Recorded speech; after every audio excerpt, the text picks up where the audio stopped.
Okay.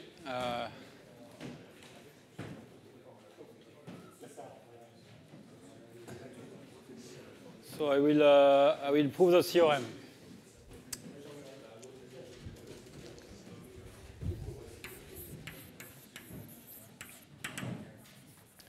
So it's actually I already did most of the hard work, like with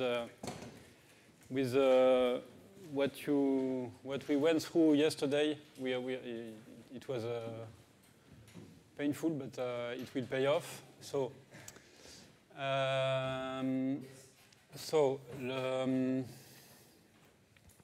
I will use stochastic localization, and I will use like with T, not with S. Okay. So T is a stochastic localization.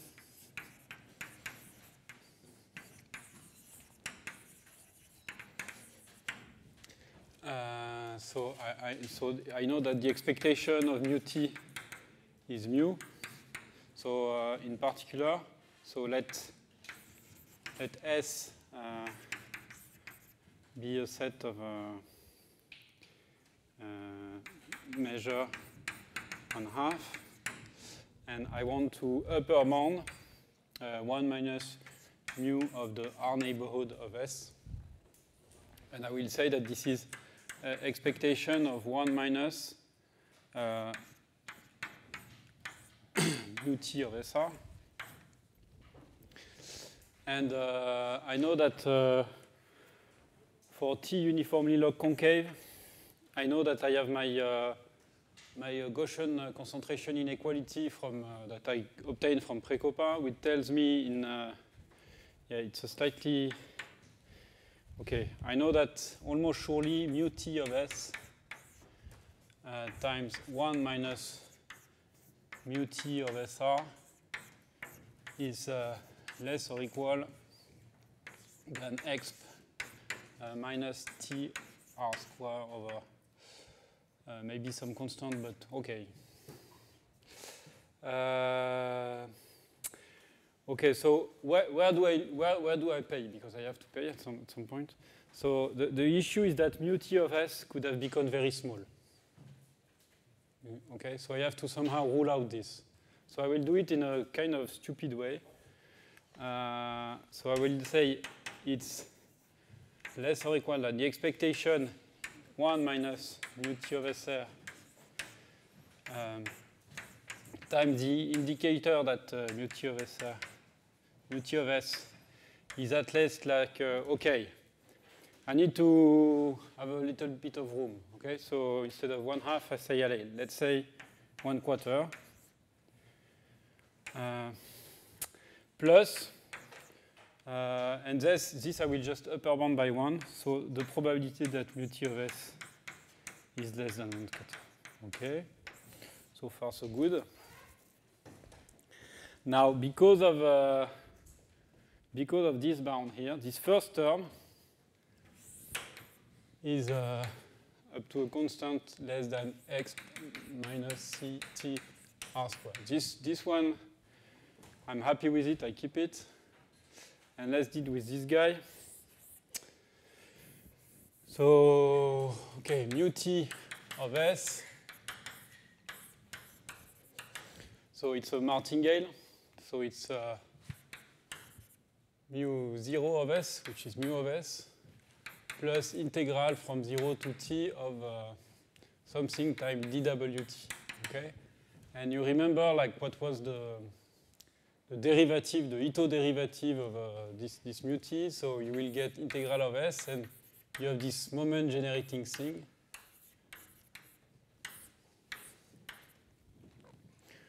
All right. So the quadratic variation, okay, quadratic variation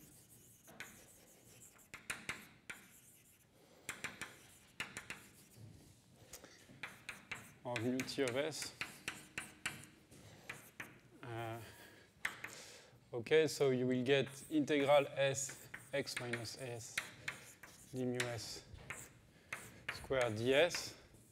And this is the kind of quantity that we have met a few times already, so this is less than the covariance of mu s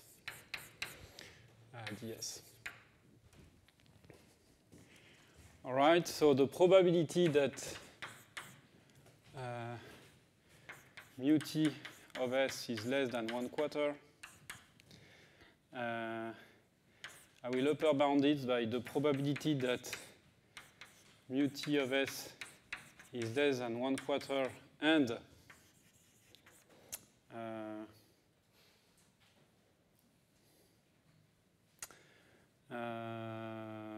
I will yes the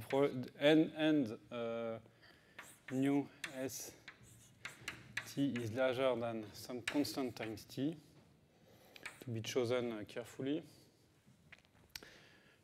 plus the probability that mu s of t and ct. But okay, since sorry.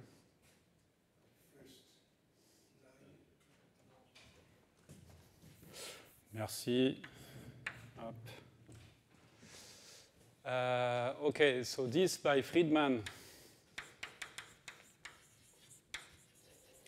means less than x minus some constant divided by t. Ah, sorry, by Friedman. Why Friedman? Because Friedman was for martingale that start from 0, but okay, this is okay. This is mu t. Okay, maybe it's minus mu t of s plus mu 0 of s larger than 1/4 this, because this is 1/2. So this is, I see, if you want, I applied. So this martingale, it starts from 1/2. The probability that it's below 1/4 while its quadratic variation is controlled by this is controlled by some constant, e minus some constant divided by, okay. So it has decreased by its expectation of like some constant.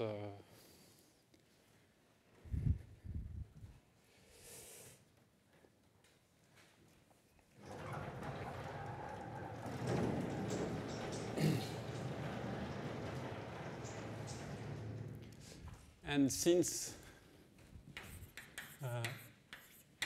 mu t of s, well, the quadratic variation is less than integral from 0 to t of the covariance, yes, the probability that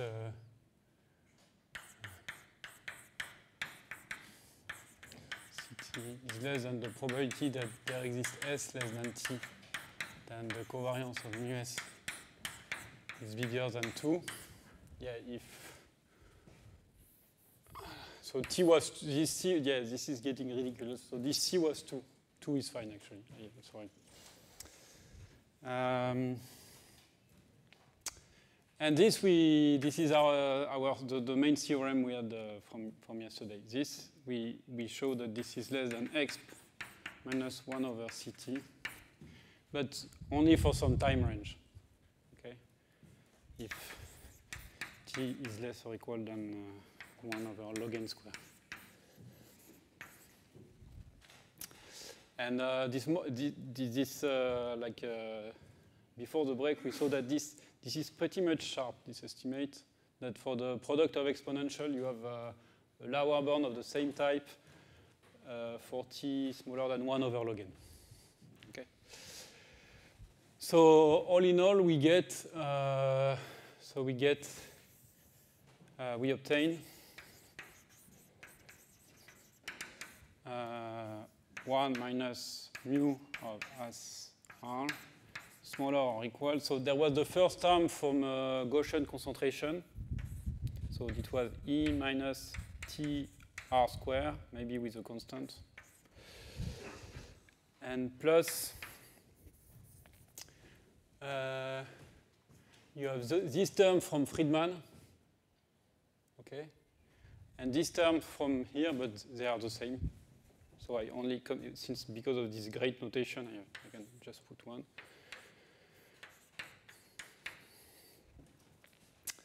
And then I just optimize in T.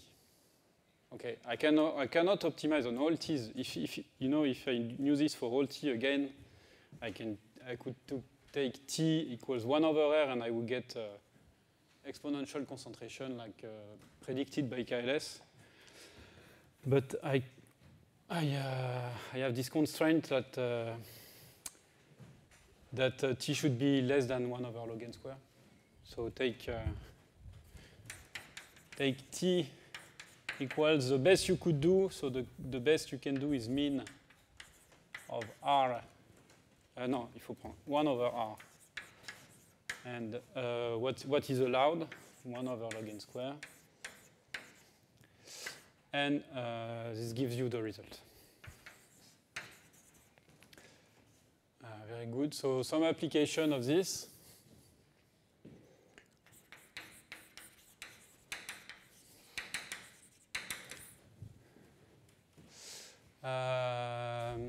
So one application is Pauri's theorem.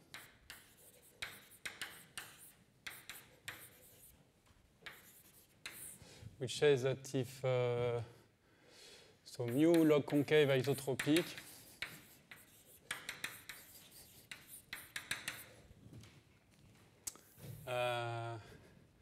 then the probability that the Euclidean norm is bigger than T, or maybe R, is less than x minus CR.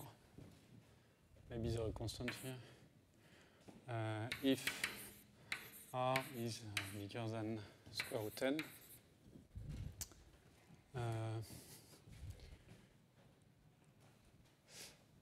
And you can phrase it also in terms of moment, equivalent formulation.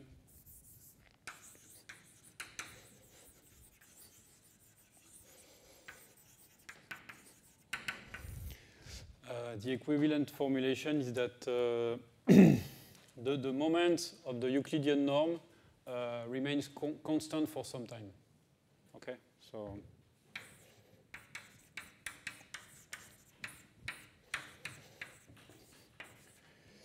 this is more or less than what you have for the second moment. So this square root 10.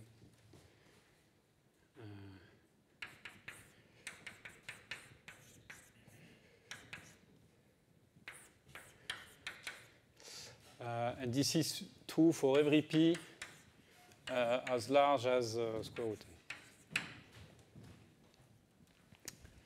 Okay, and I claim that this follows from this statement. So proof. So by concentration, the probability then so x, this is Euclidean norm of x is a one Lipschitz function.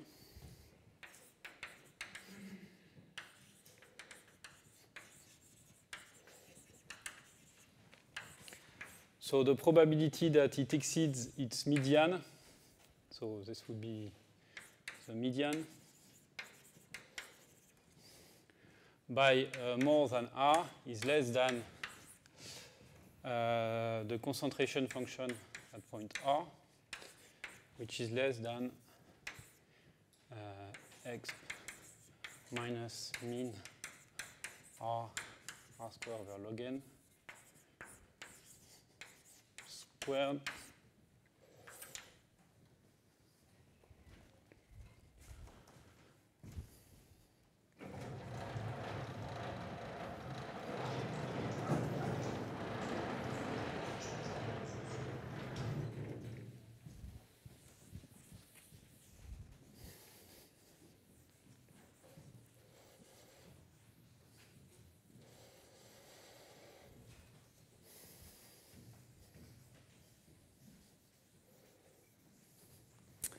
and then the median is about square root 10.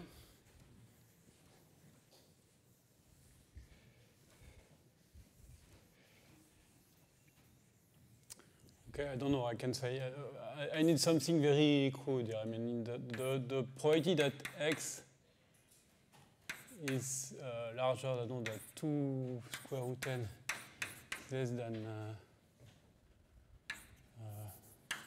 1/4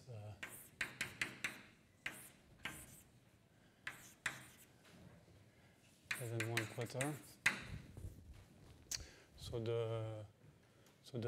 So m is less than 2 square root n. So I can, if t is larger than, so if r, if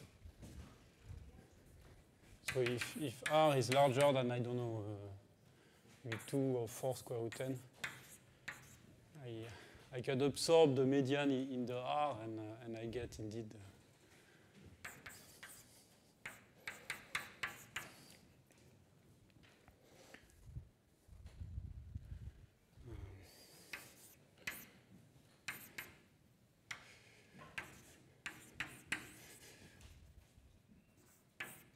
x minus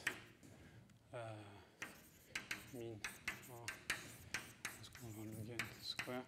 But if r is in this range, like this r square over log n square is like clearly a lot larger than this.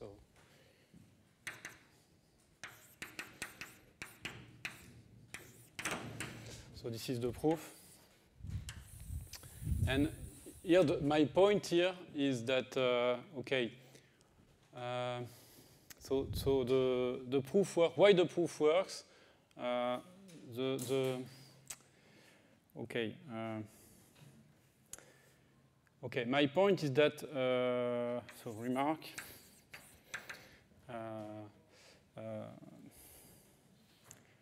So the concentration.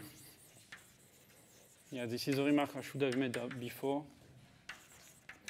Gives the correct rate E minus CR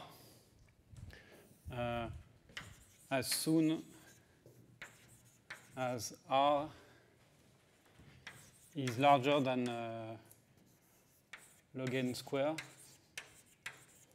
And this information, as far as I can tell, you can't get this from the bound we have for Poincaré. Okay. And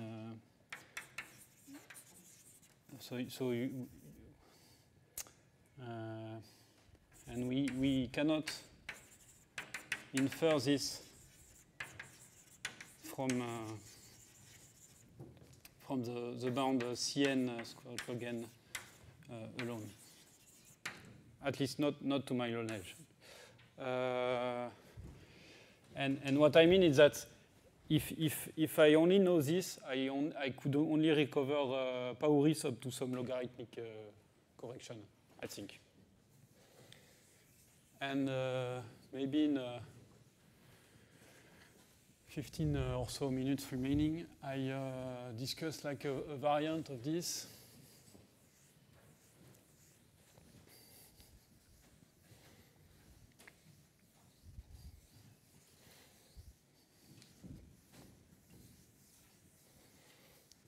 Or maybe before, like a second application. So it's a theorem from Lee and Vampala.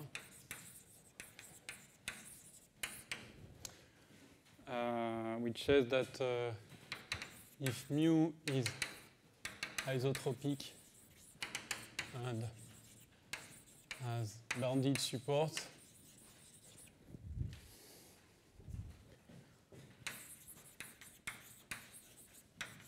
then the log Sobolev constant of mu is less than the, up to a constant, the diameter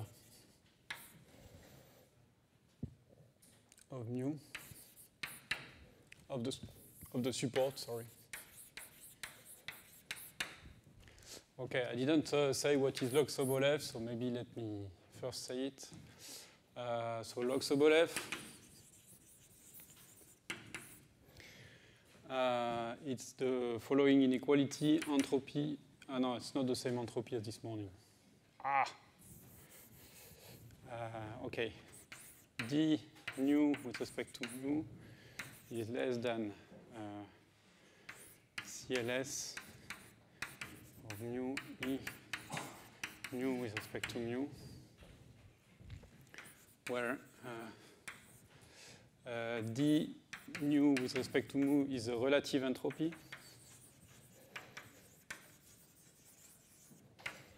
So it's integral log d nu over d mu d nu, and I nu with respect to mu is the relative Fisher information. It's integral grad log d nu over d mu square d nu, and so it's stronger than Poincaré. Yeah.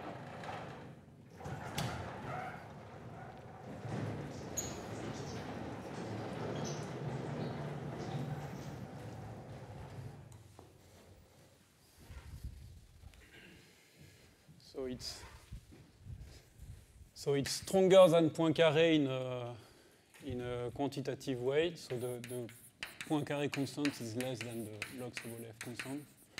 So that's easy. It's just you apply to nu, which is 1 plus epsilon mu, and let epsilon go to 0.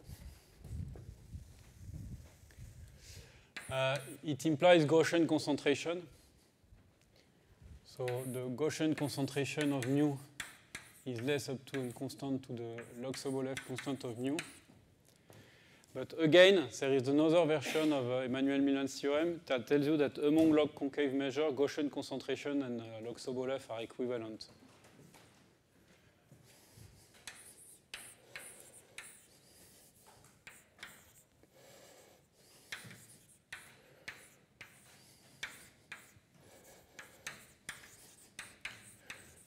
For log concave.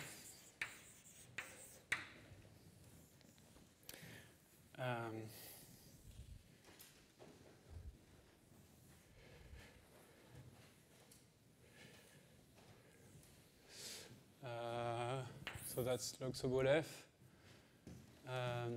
Okay, let me say that because of this equivalence, if you have a bounded support, so it's trivial that the Gaussian concentration is constant. It's smaller than the square of the diameter. This is completely trivial, just by. I mean, if you have a bounded support and you travel more than the diameter, the mass is 0. Okay. But here you don't. You assume isotropy on top of it, and you just have the diameter, not the diameter squared. So this is a very strong improvement because if you're isotropic, the diameter it has to be square root n at least. Moreover, this is sharp in the sense that you can find mu isotropic and log concave with bounded support for which the two are of the same order, namely the uniform measure on the cross polytope rescaled to be isotropic.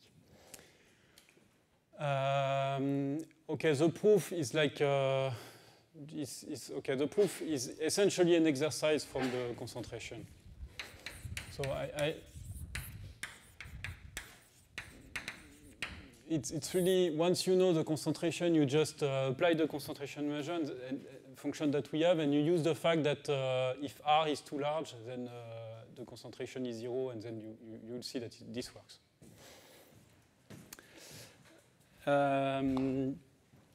And so I want to discuss a bit a variant of this where you say, okay, what can I somehow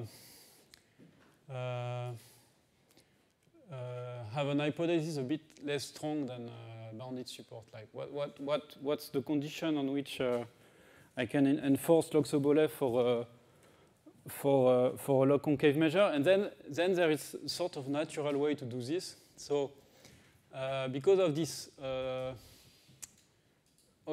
because of this second point here, you see that it's not possible that all a log concave measure need not satisfy log Sobolev because you need to have sub-Gaussian tails. Okay, so a necessary condition is that you have sub-Gaussian tails in every direction. Okay, and the question is, what if this is this is sufficient? Okay, so let's say we say mu is psi 2 if all marginal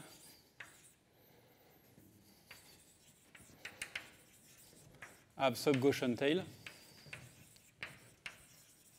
sub-Gaussian tails, and we introduce a psi 2 constant. Okay, so I don't know, psi 2 of mu. So by definition, this would be like the psi 2 norm of x dot theta. Sorry, so this would be the supremum of the psi 2 norm of x dot theta, psi 2 of mu, maybe with a square, for all theta, for all direction, and where for some random variable, like the psi 2 norm of some function, it's like the Orlich norm for the Orlich norm for e to the x square. Okay, so like I don't know what's the definition of Orlich norm. Inf c mu of f larger than c, no, x minus t square over c square. So something along this line, maybe with a 2 here.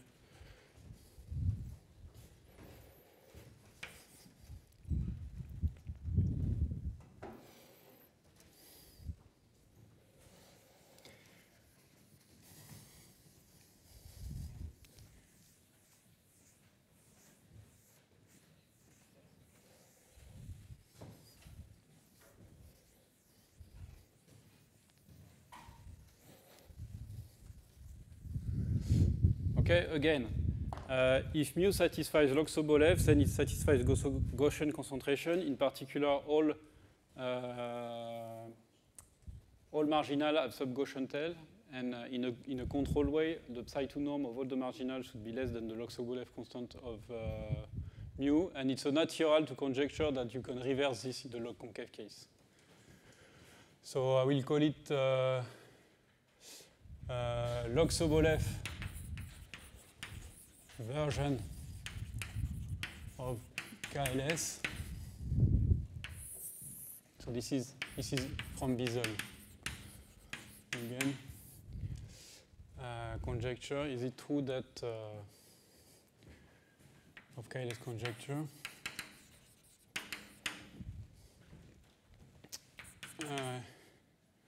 Well, the conjecture would be the logs. So if mu is log concave, mu log concave, that the log Sobolev constant of mu is less up to a universal constant than the psi 2 norm and the psi 2 norm of mu, squared or no squared, depending on what I put. No, there is a squared here, so no square. Okay. So this is why is this a log Sobolev version of KLS? So KLS tells you like, so KLS is okay, maybe CP of mu. So KLS is CP of mu is less or equal if mu is centered at the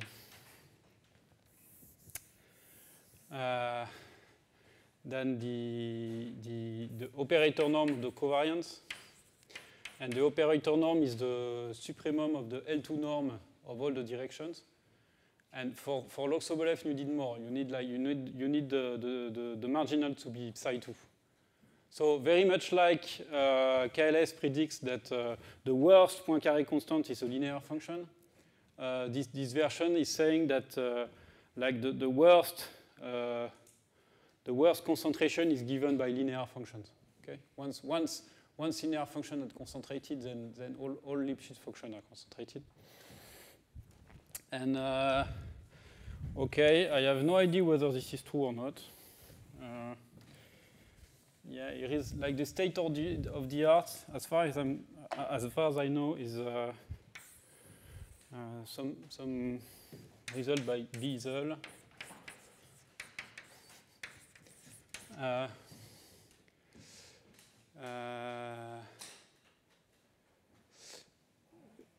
This is true.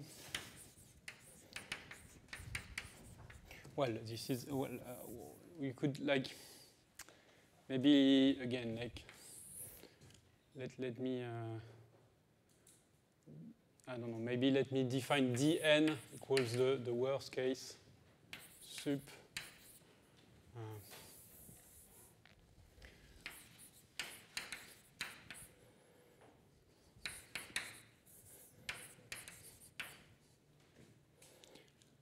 mu log concave en Rn.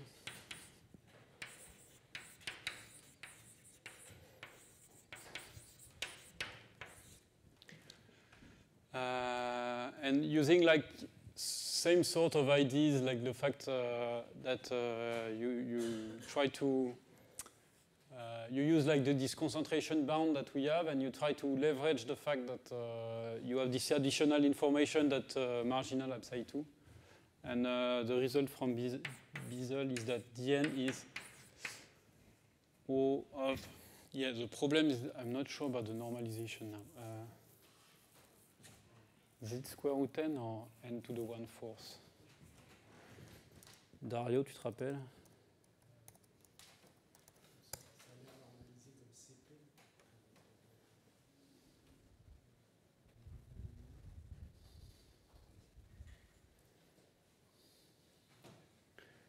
No, I think it's n to the, yes, it's square root 10.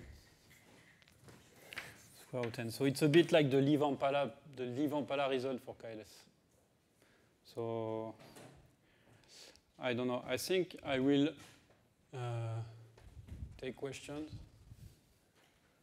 and then stop. No questions? Oui?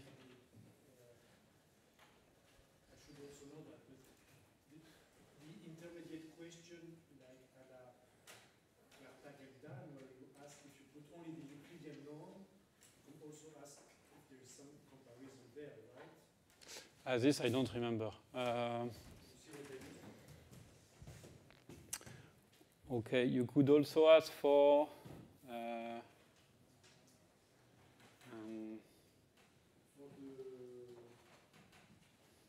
but there are several versions. You could ask for the just for the like, yeah, you could ask for like the psi 2 constant of x, but you have to recenter, right? Yes. So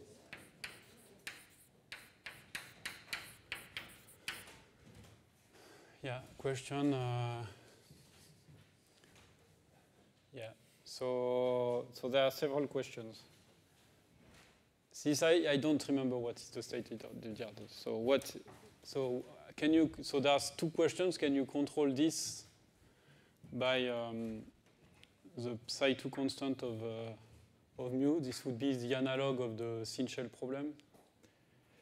You could also ask whether the analog of Eldon's theorem works in this context, and is it enough to control this to control the Log-Sobolev constant? This I don't know either. Yeah, this I remember.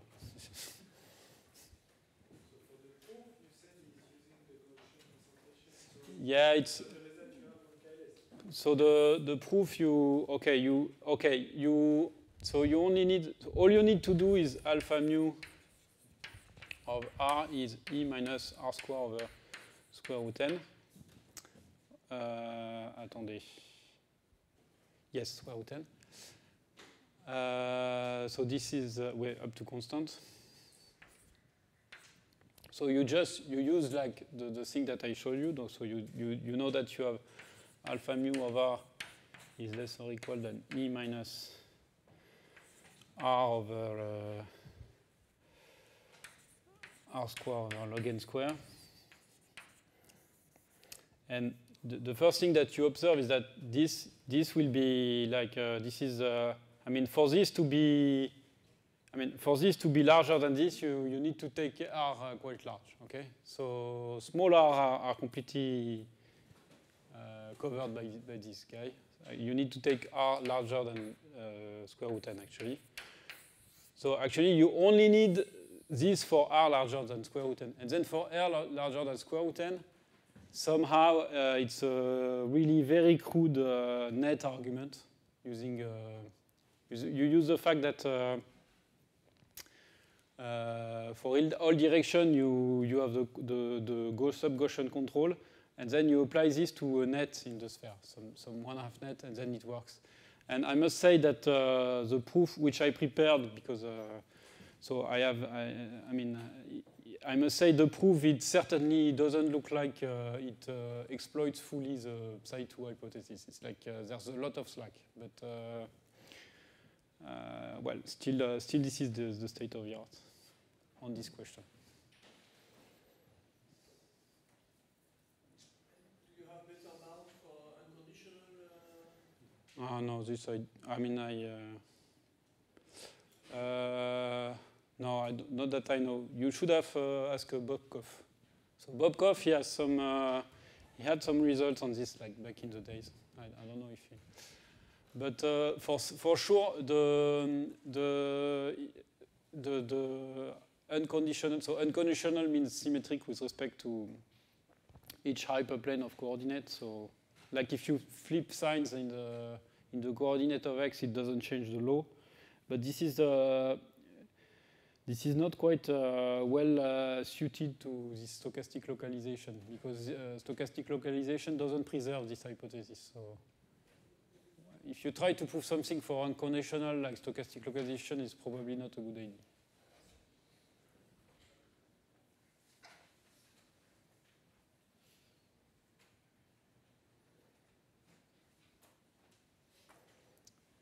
Voilà, merci.